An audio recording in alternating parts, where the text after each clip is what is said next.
Bonjour, nous sommes le jeudi 25 septembre 2014 et j'enregistre ma vidéo du vendredi 26 avec un peu d'avance parce que demain, à l'heure où j'enregistre d'habitude ma vidéo le vendredi, je serai dans le train parce que je serai en route vers Paris. Je me rendrai à l'heure du déjeuner à BFM Business où on enregistrera l'émission que vous aurez l'occasion, vous, de voir dans la soirée à 22 heures, et qui sera consacré à ce livre d'entretien, entretien avec Marc Lambrers, entretien de Bruno Coleman et moi-même, sur penser l'économie autrement. Et quand j'aurai quitté le studio, je partirai vers Bruxelles, parce que lundi, je reprends mon enseignement à la chaire Stewardship of Finance à la vraie université de Bruxelles, l'université néerlandophone de Bruxelles. Et samedi à 18 h, on renouera avec les rencontres des amis du blog de Paul Jorion au Vicomte à Ixelles. Ce sera la troisième année, on entamera la troisième année de ces rencontres. Nous venons à Vannes, à Conlo, d'avoir la deuxième réunion en Bretagne. Et au moment de commencer cette vidéo, il y a un mot qui m'est venu à l'esprit parce que je savais de quoi j'allais parler. J'allais parler justement de ce contraste qui existe en ce moment entre ces deux pays où je me rendrai demain. En France, j'y suis déjà ce soir, mais je quitterai la France pour me rendre en Belgique. Et le mot qui m'est venu à l'esprit, c'est un mot qui vient du vocabulaire de la psychiatrie, c'est le mot catatonie. Catatonie. Et j'avais une idée de quoi ça parle, mais je suis allé regarder la définition officielle telle qu'on la trouve, par exemple, sur Wikipédia, qui dit « C'est une forme de schizophrénie caractérisée par des périodes de passivité et de négativisme alternant avec des excitations soudaines. » La Belgique et la France sont des pays limitrophes. La Belgique a connu, il n'y a pas tellement longtemps, une période extrêmement longue de plus d'1 an d'absence de gouvernement. Elle se retrouve à nouveau dans une situation de ce type-là. Et ce qui est en train de se dessiner comme combinaison, c'est une combinaison véritablement de droite entre des partis nationalistes, des partis néolibéraux et libéraux pour faire une coalition. Mais ce qui est remarquable, c'est ce qu'on entend dire sur les tractations qui ont lieu en ce moment.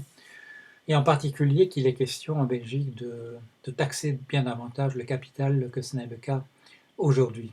Alors, venant d'un gouvernement qui sera un gouvernement de droite dure, c'est relativement surprenant, si ce n'est que ça reflète peut-être un certain réalisme, un réalisme par rapport aux situations dans lesquelles nous sommes. Une étude récente a montré que pour ce qui est de la concentration de la richesse en Belgique, et malgré cette taxation très très importante du travail par rapport au capital, la Belgique est un des pays où la concentration de la richesse est la moins marquée.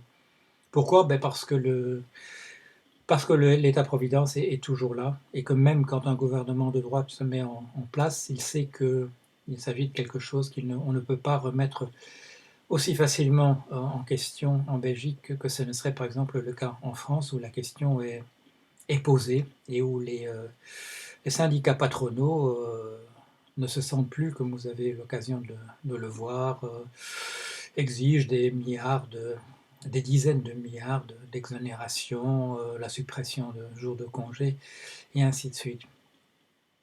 Mais dans ce contraste entre ces deux pays que je connais bien, j'habite en France en ce moment, je suis né en Belgique et depuis 2012, après un long intervalle, j'ai quitté la Belgique en 1972, c'est un long intervalle de 40 ans, je renoue avec la Belgique, je m'intéresse à nouveau à ce qui se passe. Et ce que je voudrais dire, c'est précisément ça, à partir de cette définition de catatonie, parce que je crois que les Français ne se rendent pas compte à quel point leur pays est plongé en ce moment dans cette forme de passivité et de négativisme qui alterne avec des périodes d'excitation soudaine avec un deuxième gouvernement Valls, enfin un certain nombre de scandales qui éclatent. Mais par rapport à cela, tout cela se situe dans un contexte qui est un contexte effectivement d'une sorte de paralysie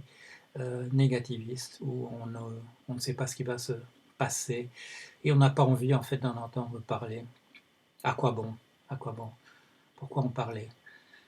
Je parlais avec quelqu'un qui se trouvait dans un cabinet ministériel, c'était dans le gouvernement Valls I, et qui parlait de la situation de son ministère, et il ne m'en voudra pas de citer, puisque nous sommes passés à un autre contexte. Et je lui ai posé la question, mais qu'est-ce que vous faites en ce moment? Il dit, ben, on attend la troïka.